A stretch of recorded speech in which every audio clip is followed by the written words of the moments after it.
남편은 아침부터 분주했습니다. 거실 한가운데 캐리어를 펼쳐두고 옷을 접고 있었습니다. 평소보다 말이 많았습니다. 동창들이랑 가는 거라 편하게 입어도 되겠지? 저는 현관에서 신발을 신는 남편을 보며 웃었습니다. 잘 다녀오세요. 동창들한테 안부 전해주시고요. 남편은 고개를 끄덕였습니다. 금방 다녀올게. 이제 이런 여행도 몇 번 못 가. 문이 닫혔습니다. 엘리베이터 내려가는 소리가 들렸습니다. 그제야 저는 숨을 내쉬었습니다. 남편이 떠난 곳이 동창의 여행이 아니라는 걸 저는 이미 알고 있었습니다. 아내가 아무것도 모른다고 생각하는 남편. 하지만 28회를 함께 산 아내는 이미 모든 걸 알고 있었습니다. 그리고 조용히 준비하고 있었습니다. 이 이야기가 궁금하시다면 잠시만 귀를 기울여 주세요. 참았던 사람이 어떻게 끝을 준비하는지 그 이야기를 지금부터 드리겠습니다. 알림 설정까지 해두시면 새로운 이야기를 가장 먼저 만나보실 수 있어요. 자, 6달 전으로 돌아가겠습니다. 제가 처음으로 남편의 거짓말을 느꼈던 그날로 말입니다. 그날 밤 남편의 휴대전화가 울렸습니다. 저녁 10시였습니다. 남편은 샤워 중이었습니다. 화면에 이름이 떴습니다. 박선영. 벨소리가 멈췄다가 다시 울렸습니다. 급한 일인가 싶어 전화를 집어들었습니다. 그때 문자가 왔습니다. 여보, 자기야. 전화 좀 받아. 보고 싶어. 손에서 휴대전화가 떨어질 뻔했습니다. 여보, 자기야. 그 단어들이 눈에 박혔습니다. 샤워실 문이 열렸습니다. 남편이 수건으로 머리를 말리며 나왔습니다. 저는 아무 말 없이 휴대전화를 소파 위에 내려놓았습니다.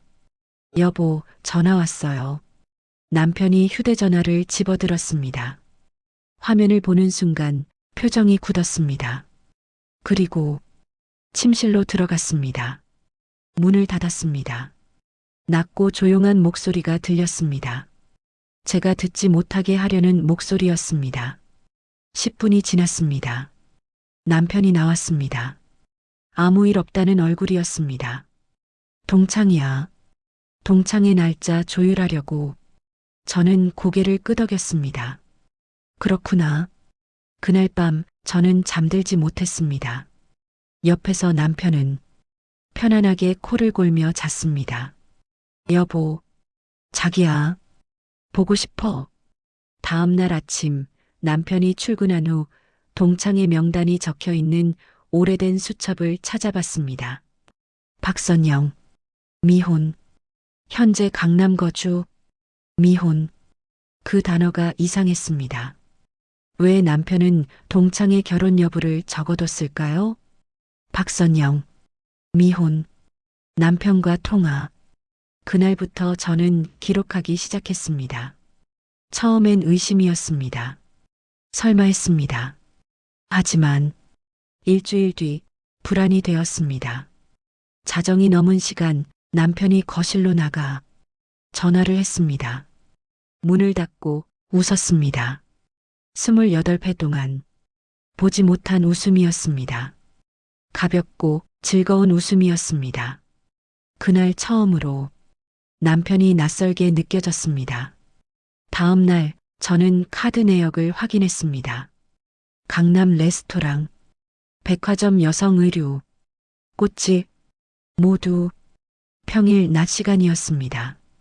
남편의 회사는 여의도입니다. 강남이 아니었습니다.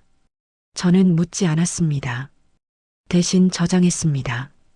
파일 이름은 지출 내역이었습니다. 그날 밤 저는 단 3가지만 확인했습니다. 카드, 이메일, 그리고 위치. 이메일 제목은 제주도 숙소 예약 확인이었습니다. 체크인 날짜를 보는 순간 숨이 멎는 줄 알았습니다. 동창회라던 그 날짜였습니다. 투숙 인원 2명. 마지막으로 위치를 확인했습니다. 지도 위에 점 하나가 제주도 서귀포에 찍혀 있었습니다. 예약 확인서에 적힌 바로 그 주소였습니다. 그 셋이 같은 날짜, 같은 시간, 같은 장소를 가리키고 있었습니다. 그 순간 알았습니다. 이건 의심이 아니라 확신이라는 것을. 그날부터 저는 울지 않았습니다. 아내가 아니라 준비하는 사람이 되었기 때문입니다. 여러분이라면 이쯤에서 어떻게 하시겠습니까? 따져 묻겠습니까? 아니면 끝을 준비하시겠습니까? 저는 끝을 준비했습니다. 이제 알아야 할 것들을 모두 알았다. 이제 할 일을 해야 한다.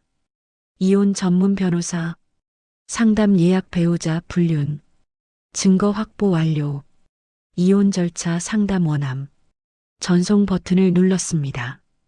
그날 밤 저는 처음으로 편히 잤습니다. 불안하지 않았어요. 이제 알았으니까요. 이제 할 일이 명확해졌으니까요. 3일 후 저는 법무법인 사무실에 앉아 있었습니다. 그녀가 제 노트를 펼쳤습니다. 제가 6주 동안 기록한 모든 것들이 있었어요. 통화 기록, 카드 내역, 채팅방 캡처, 이메일, 예약 확인서. 변호사가 천천히 페이지를 넘겼습니다. 완벽합니다. 저는 숨을 내쉬었어요. 이 정도 증거면 재판에서 유리합니다. 위자료도 충분히 받을 수 있어요. 부인, 지금 제일 원하시는 게 뭔가요? 이혼인가요? 아니면 관계 회복인가요? 저는 망설이지 않았습니다. 이혼이요. 확실하신가요? 네. 서 변호사가 고개를 끄덕였어요. 그럼 절차를 설명드리겠습니다. 그녀가 서류를 꺼냈습니다. 먼저 재산 목록을 정리해야 합니다. 부동산, 예금, 주식, 모든 자산을 리스트업 하세요. 혼인 중 취득한 재산은 2분의 1씩 나눕니다. 다만 위자료는 별도예요. 배우자의 불륜이 명백하므로 위자료 청구가 가능합니다. 얼마 정도 받을 수 있나요? 서 변호사가 계산기를 두드렸습니다. 혼인 기간 28년.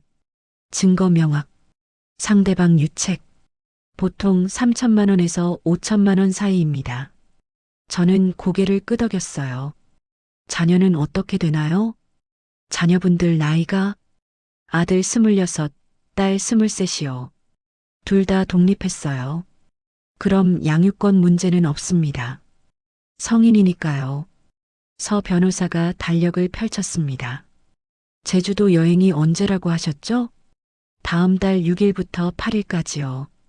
그녀가 표시를 했어요. 여행 다녀온 직후에 이혼 조정 신청하시는 게 좋겠습니다.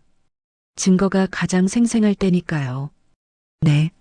먼저 가정법원에 이혼 조정을 신청합니다. 조정이 안 되면 재판으로 가고요. 조정은 보통 2개월, 재판까지 가면 6개월에서 1년이요. 저는 한숨을 쉬었습니다. 서 변호사가 제 손을 잡았어요. 부인, 힘드시죠? 저는 고개를 끄덕였습니다. 눈물이 나올 것 같았어요. 하지만 참았습니다. 그동안 많은 분들을 상담했어요. 부인처럼 꼼꼼하게 증거를 모은 분은 드뭅니다. 저는 작게 웃었어요. 28년 동안 가계부 써왔거든요. 하루도 안 빠지고요.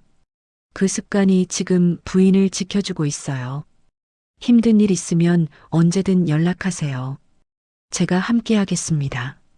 비상금으로 10년 전부터 남편 몰래 모은 돈 3,200만 원 있습니다. 이 돈은 이제 제 거였습니다. 거울을 봤습니다. 52살의 제 얼굴이 보였어요. 주름지고 늙었어도 단단한 눈빛이었습니다. 할 수 있어. 잘할 수 있어. 변호사 상담 완료. 준비 끝. 이제 그날만 기다린다. 변호사 상담 다음 날 저는 결심했습니다.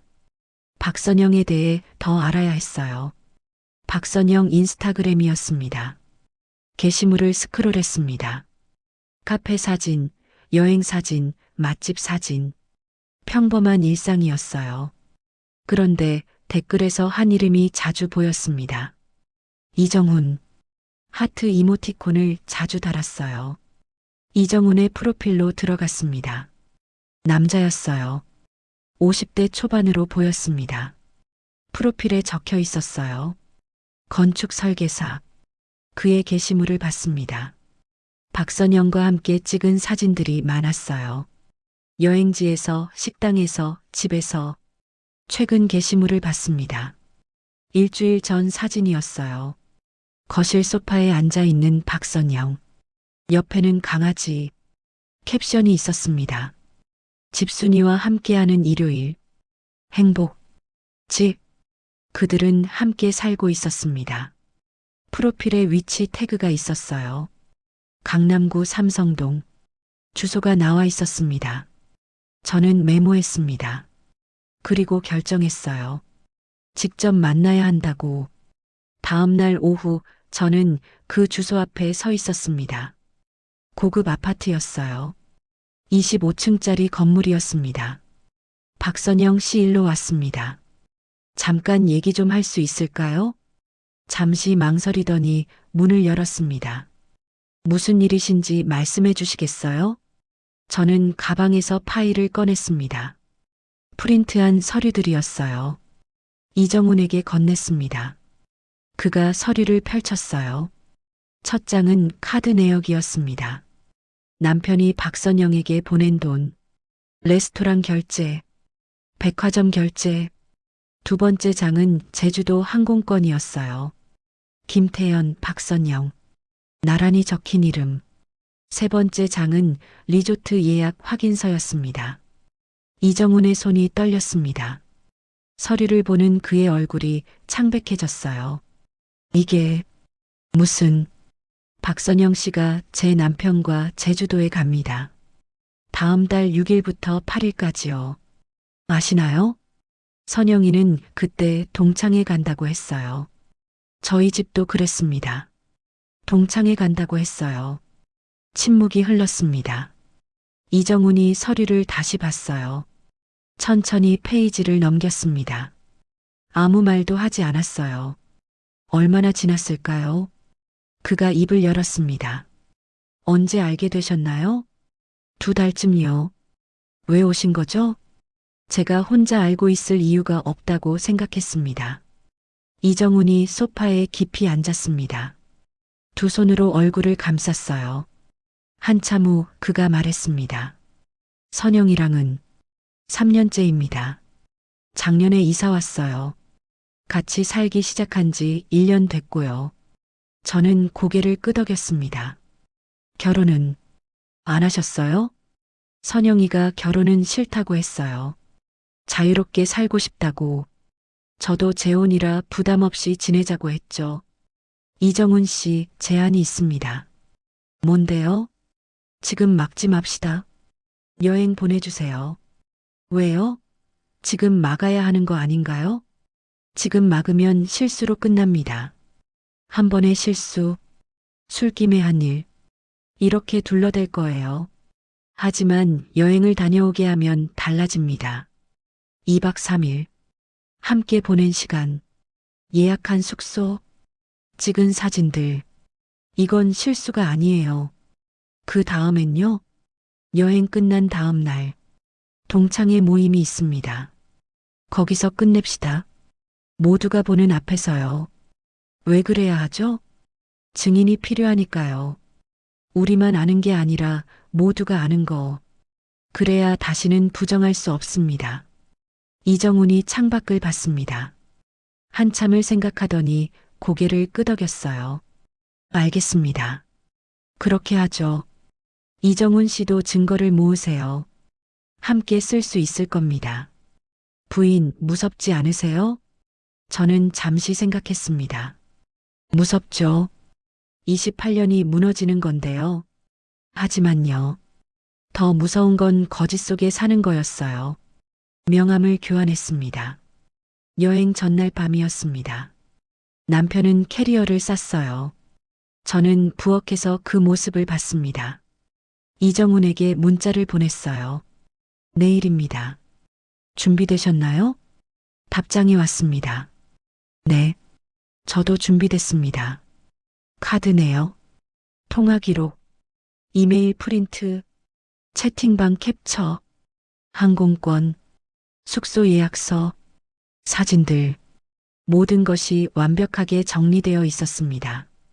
28년, 결혼 생활 28년이 내일부터 달라집니다. 남편이 밥을 먹었습니다. 평소보다 많이 먹었어요. 기분이 좋은 것 같았습니다. 식사를 마치고 남편이 새로 산 셔츠를 입었어요. 거울을 보며 머리를 손질했습니다. 캐리어를 끌고 현관으로 나왔어요.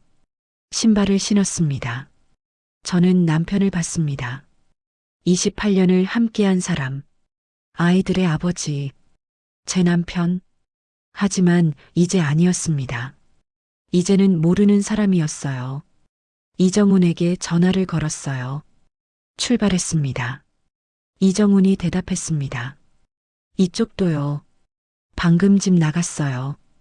그럼 우리도 준비합시다. 네. 내일 모레 동창회 장소에서 뵙겠습니다. D-2. 증거 확보 완료. 동맹 확보. 준비 끝. 이제 기다린다. 첫날 오후 2시 남편에게서 문자가 왔어요. 제주도 도착했어. 날씨 좋다. 잘 지내. 사진이 첨부되어 있었습니다. 공항 사진이었어요. 파란 하늘과 야자수가 보였습니다. 잘 도착했네요. 재밌게 보내세요. 읽음 표시가 떴어요. 답장은 오지 않았습니다. 저는 인스타그램을 켰습니다. 박선영의 계정으로 들어갔어요. 새 게시물이 올라와 있었습니다. 10분 전에 올라온 사진이었어요. 제주도 바다였습니다. 파도가 치고 있었어요. 캡션이 있었습니다. 오랜만에 휴식, 힐링, 좋아요를 눌렀습니다. 댓글을 달았어요. 예쁘네요. 좋은 시간 보내세요. 박선영이 좋아요를 눌렀습니다. 저는 핸드폰을 내려놓았습니다. 노트북을 켰어요. 남편의 위치 추적 앱을 열었습니다. 1년 전 남편이 등산 갔다가 길을 잃은 적이 있었어요. 그때 서로 위치 공유를 해뒀었습니다. 안전을 위해서요. 남편은 그 앱을 아직도 끄지 않았습니다. 제가 확인한다고 생각하지 못했던 거예요. 지도에 빨간 점이 찍혀 있었습니다. 제주도 서귀포 리조트 위치였어요. 예약 확인서에 나온 바로 그 주소였습니다. 캡처했습니다. 시간과 위치가 찍혀 있었어요. 저녁 7시 남편에게서 전화가 왔습니다. 여보, 나야. 저녁 잘 먹었어? 네. 당신은요? 응. 동창들이랑 회 먹었어. 맛있더라. 좋겠네요. 즐기세요. 저는 다시 인스타그램을 켰습니다. 박선영의 스토리가 올라와 있었어요. 회 사진이었습니다. 광어와 우럭이 담긴 접시, 소주 2병, 그리고 테이블 건너편에 보이는 남자 손. 그 손에 시계가 보였어요. 은색 시계. 저는 그 시계를 알고 있었습니다. 결혼 10주년에 제가 선물한 시계였어요. 둘째 날 아침 남편에게서 또 문자가 왔습니다. 날씨 너무 좋아. 오늘 한라산 갈 거야. 사진이 왔어요. 호텔 방에서 찍은 셀카였습니다. 남편이 웃고 있었어요. 뒤로 바다가 보였습니다. 오션뷰 객실이었어요. 넓은 창문으로 제주 바다가 한눈에 들어왔습니다. 저는 예약 확인서를 다시 봤습니다.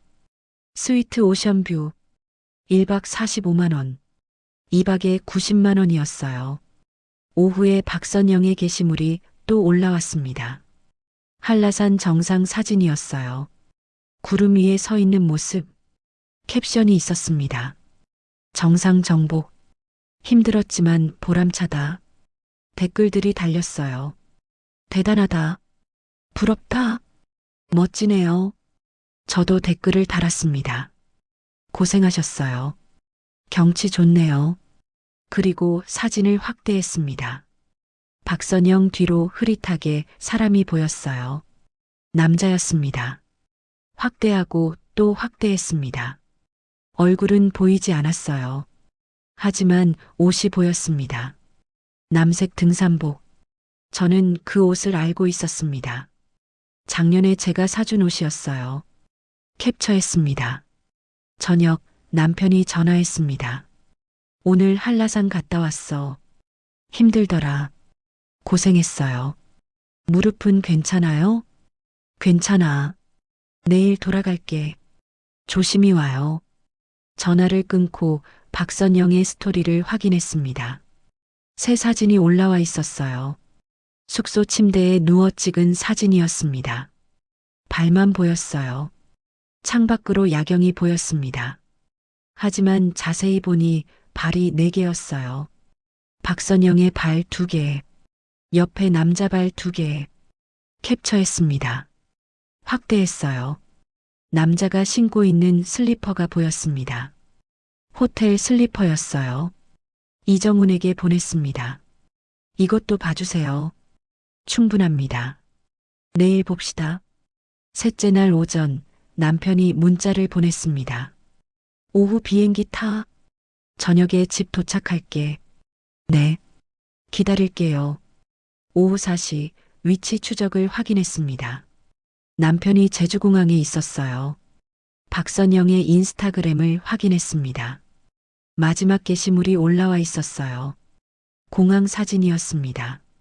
탑승구 앞 캡션이 있었습니다. 서울로 다시 일상으로 좋아요가 많이 달려 있었습니다. 저는 모든 사진을 다시 확인했습니다. 2박 3일 동안 올라온 모든 게시물, 스토리, 태그, 프린트했습니다. 컬러로 출력했어요. 날짜와 시간이 찍혀 나왔습니다. 저녁 7시 초인종이 울렸습니다. 남편이 돌아왔어요. 남편이 샤워실로 갔습니다. 물소리가 들렸어요. 저는 캐리어를 열어 빨래감을 찾다가 1504호가 적힌 카드키를 발견했습니다. 뒷면에 체크아웃 오늘 일자가 찍혀 있었습니다. 캡처했습니다. 키카드 사진을 찍었어요. 방 번호까지 선명하게 보였습니다. D-1 증거 수집 완료. 내일 오후 7시 끝을 낸다. 그리고 처음으로 편안하게 숨을 쉬었어요. 동창회 당일 아침이었습니다. 남편은 평소처럼 출근했어요. 아무것도 모르는 얼굴이었습니다. 오후 6시 집을 나서며 이정훈에게 전화를 걸었습니다. 도착했습니다. 어디 계세요? 근처 카페에 있어요. 7시 정각에 들어가겠습니다. 알겠습니다. 시계를 봤어요. 6시 50분. 10분 남았습니다. 근처 벤치에 앉았습니다. 사람들이 지나갔어요. 퇴근하는 직장인들, 데이트하는 연인들, 평범한 저녁 풍경이었습니다. 하지만 제게는 평범한 저녁이 아니었어요. 6시 55분 한정식 집 앞으로 사람들이 모이기 시작했습니다. 남자들이었어요. 비슷한 나이대였습니다. 50대 초중반. 웃음소리가 들렸습니다. 6시 58분 남편이 나타났습니다. 남편이 식당 입구에서 멈췄어요. 누군가를 기다리는 것 같았습니다. 박선영이 나타났습니다. 함께 식당 안으로 들어갔습니다. 저는 일어나 7시 정각 식당 문을 열었습니다. 안내 직원이 다가왔습니다. 예약하셨어요? 고 83학번 동창회요. 아, 2층 룸으로 가시면 됩니다.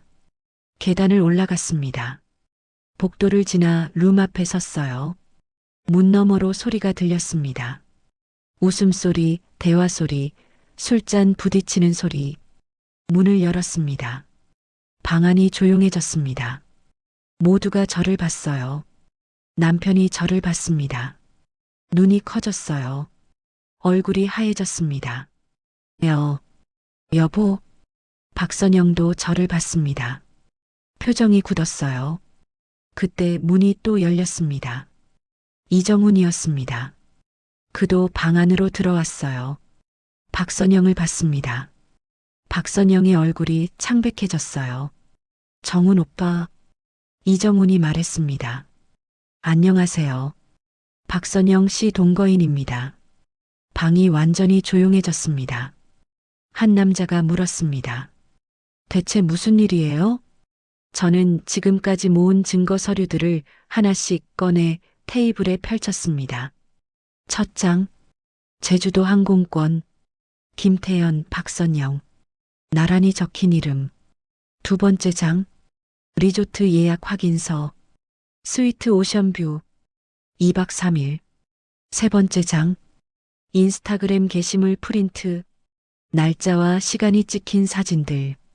네 번째 장, 위치 추적 기록, 같은 장소, 같은 시간. 다섯 번째 장, 키카드 사진, 방번호 1504호. 서류들이 테이블을 가득 채웠습니다. 여러분, 이건 동창회가 아니었습니다. 남편이 다가왔어요. 여보, 잠깐만. 밖에서 얘기하자. 저는 남편을 봤습니다. 28년 동안 당신 말만 들었어요. 이제 제 차례예요. 남편의 손이 떨렸습니다. 저는 동창들을 봤습니다. 제주도 2박 3일. 남편은 동창회 간다고 했어요. 하지만 동창회 명단에 박선영 씨는 없었습니다. 저는 계속 말했습니다. 두 사람은 함께 제주도에 갔습니다. 같은 비행기, 같은 숙소, 같은 침대.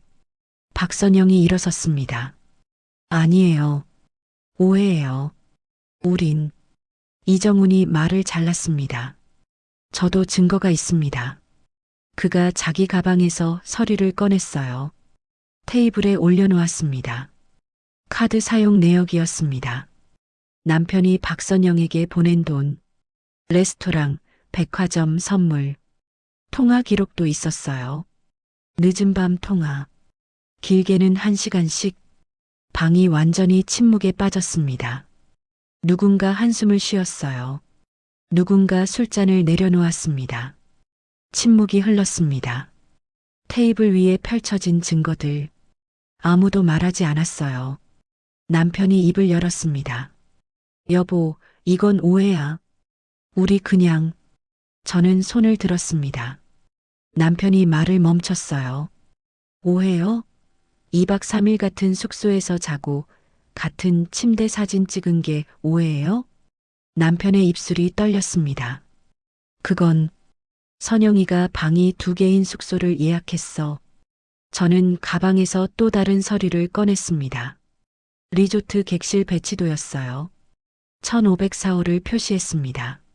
스위트 오션뷰, 침실 하나, 킹사이즈 침대 하나, 거실, 욕실, 전망 테라스. 테이블에 내려놓았어요. 방 2개가 아니에요. 방 하나예요. 남편이 입을 다물었습니다. 박선영이 일어났어요. 목소리가 떨렸습니다. 저희 그냥 오래된 친구예요. 동창이고요. 이정훈이 말했습니다. 동창이 자정 넘어 1시간씩 통화해요? 저한테는 동창회 간다고 거짓말하고요? 박선영이 이정훈을 봤습니다. 오빠 미안해. 나는. 이정훈이 손을 저었습니다. 미안하다는 말 듣고 싶지 않아요. 당신이 뭘 했는지나 설명해 보세요. 박선영이 주저앉았습니다. 한 동창이 일어났습니다. 회장이었어요. 이거 진짜 심각한 문제네요. 두 분 다 배우자가 있는데. 다른 동창이 말했습니다. 태연아, 너 정신이 있었어? 28년 결혼 생활을. 남편이 고개를 숙였습니다. 저는 다시 가방을 열어 마지막 증거 가계부 사본 꺼냈습니다. 형광펜으로 표시한 부분들이 보였어요.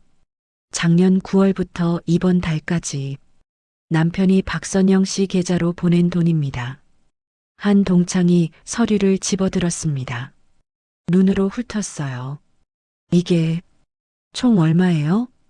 저는 대답했습니다. 670만 원입니다. 방안이 술렁였습니다. 누군가 말했습니다. 600만 원 넘게. 저는 계속 말했습니다. 레스토랑 식사, 백화점 쇼핑, 명품 가방, 꽃 배달, 호텔 숙박, 모두 제 남편 카드로 결제됐어요. 이정훈이 박선영을 받습니다. 당신이 작년에 산 샤넬 가방, 나한테 보너스 받아서 샀다고 했죠? 박선영이 고개를 들지 못했습니다. 그게 이 사람 돈이었군요. 이정훈의 목소리가 차가웠습니다. 남편이 제 팔을 잡았습니다. 여보, 제발. 집에 가서 얘기하자. 여기서 이러지 말고. 저는 팔을 뿌리쳤어요. 28년 동안 당신 말만 들었어요. 참으라고, 이해하라고, 그렇게 살았어요. 목소리가 떨렸습니다. 이제 안 참아요. 이제 아니에요. 남편이 무릎을 꿇었습니다. 갑자기였어요. 미안해. 정말 미안해. 나 정신이 나갔었어. 눈물이 흘렀습니다. 남편의 눈에서 한 번만 용서해줘. 다시는 이런 일 없을 거야. 저는 남편을 내려다봤습니다. 무릎 꿇은 남편을 28년 동안 한 번도 보지 못한 모습이었어요. 하지만 이제 늦었습니다. 저는 가방에서 마지막 서류를 꺼냈습니다.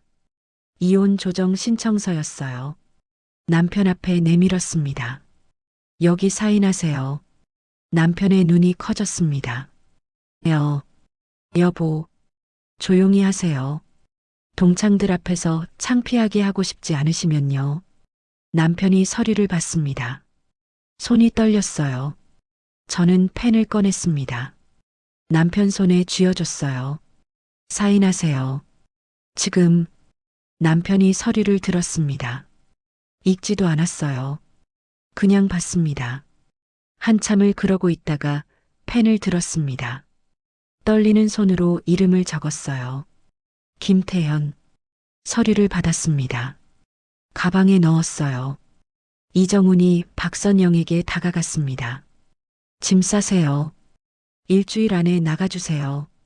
박선영이 고개를 들었습니다. 오빠. 이정훈이 손을 저었습니다.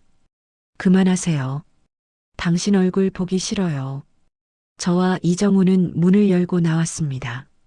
일주일이 지났습니다. 남편은 집을 나갔어요. 친구 집에 머문다고 했습니다. 저는 혼자 남은 집에서 지냈습니다. 하지만 나쁘지 않았습니다. 아침에 일어났을 때 아무도 깨우지 않아도 됐어요. 밥을 차리지 않아도 됐습니다. 월요일 이혼 조정 신청서를 제출했습니다. 재산 목록을 꺼냈습니다.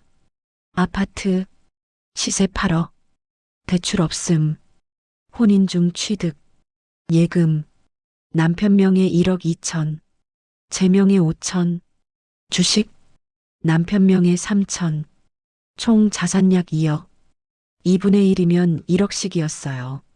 하지만 제게는 비밀 계좌가 있었습니다. 3,200만 원. 남편은 모르는 돈이었어요. 그럼 제가 가질 수 있는 돈은 약 1억 3천. 위자료 4천을 더하면 1억 7천. 52살. 1억 7천 원. 충분했어요. 새로 시작하기에.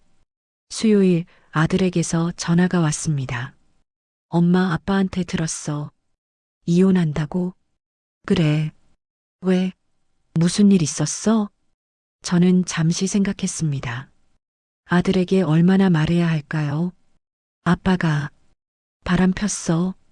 침묵이 흘렀습니다. 아들이 한숨을 쉬었어요. 진짜 그랬어? 아빠가? 증거도 있어. 2박 3일 여행 같이 갔어. 아들이 욕을 했습니다. 처음 듣는 욕이었어요. 미안. 근데 진짜 화나네. 아빠가 어떻게 해? 괜찮아. 엄마는 괜찮아. 엄마 힘들면 언제든 연락해. 내가 옆에 있을게. 고마워, 아들. 전화를 끊고 눈물이 났습니다. 하지만 슬픈 눈물은 아니었어요. 목요일 딸에게서 전화가 왔습니다. 엄마, 오빠한테 들었어. 응? 엄마 괜찮아? 많이 힘들지? 엄마는 괜찮아. 오히려 후련해. 딸이 울먹였습니다. 엄마, 미안해. 우리가 몰랐어. 너희가 미안할 거 없어. 엄마 선택이야. 엄마 정말 대단해. 나 같으면 못했을 거야. 넌 할 수 있어. 엄마 딸이잖아. 딸이 웃었어요. 코를 훌쩍였습니다. 엄마, 주말에 갈게. 같이 밥 먹자. 그래. 기다릴게. 금요일 조정기일 통지서가 왔습니다. 한 달 뒤 화요일 오후 2시였어요. 이메일로 합의안을 확인했습니다. 아파트 매각 후 2분의 1씩 분할. 예금 2분의 1씩 분할. 주식 2분의 1씩 분할. 위자료 4천만 원. 총 제가 받을 금액 1억 4천만 원. 비밀 계좌를 더하면 1억 7,200만 원. 충분했습니다. 승인한다고 답장을 보냈어요. 주말 아이들이 왔습니다. 아들과 딸 둘 다였어요. 함께 저녁을 먹었습니다. 제가 좋아하는 중국집에 갔어요. 아들이 말했습니다. 엄마 아빠 만났어. 저는 젓가락을 내려놓았어요. 그래. 엄마한테 용서 빌고 싶대. 근데 엄마가 안 만나준다고. 딸이 말했습니다. 오빠랑 나는 엄마 편이야. 아빠가 잘못했어. 고마워. 저는 아이들을 봤습니다. 너희는 엄마 편도 아빠 편도 들 필요 없어. 이건 우리 부부 문제야. 아들이 고개를 끄덕였어요. 알아. 근데 엄마가 많이 힘들었을 것 같아서. 딸도 말했습니다. 엄마, 혼자 사는 거 외롭지 않아? 저는 웃었습니다. 안 외로워. 오히려 편해. 정말로 그랬어요. 거짓말이 아니었습니다. 집으로 돌아왔습니다. 아이들을 배웅하고 문을 닫았어요. 거실에 앉았습니다. 조용했어요.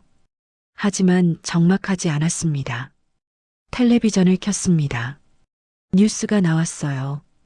볼륨을 높였습니다. 소파에 편하게 앉았어요. 다리를 쭉 뻗었습니다. 28년 동안 이렇게 편하게 앉아본 적이 없었어요. 조정 기일 D-30.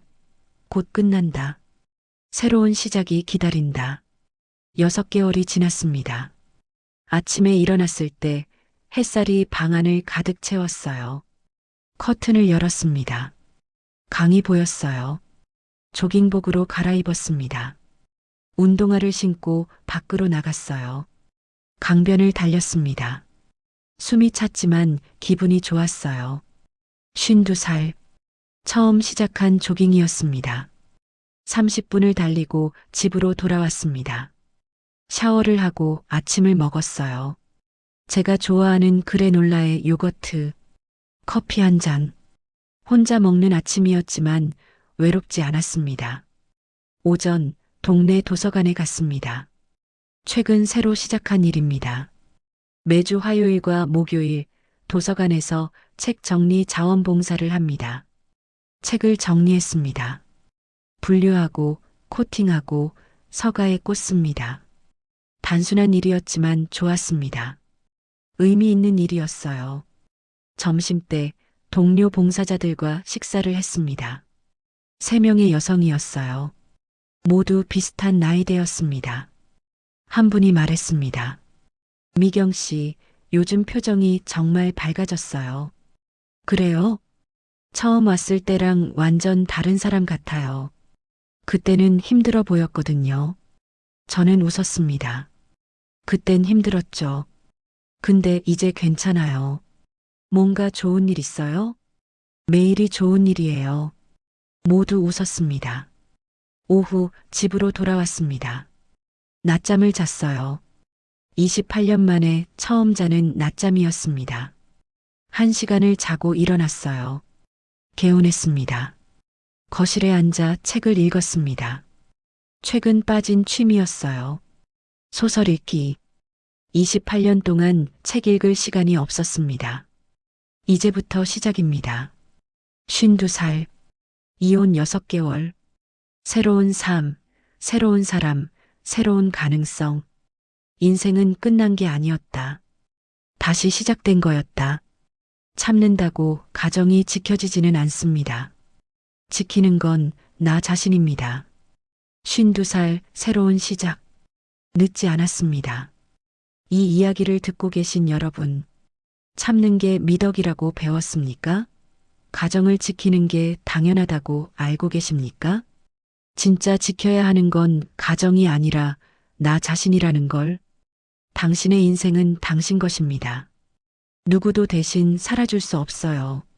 늦지 않았습니다. 50이든 60이든 70이든 다시 시작할 수 있습니다. 당신도 할 수 있습니다. 용기를 내세요. 당신의 인생을 사세요. 그게 진짜 행복입니다.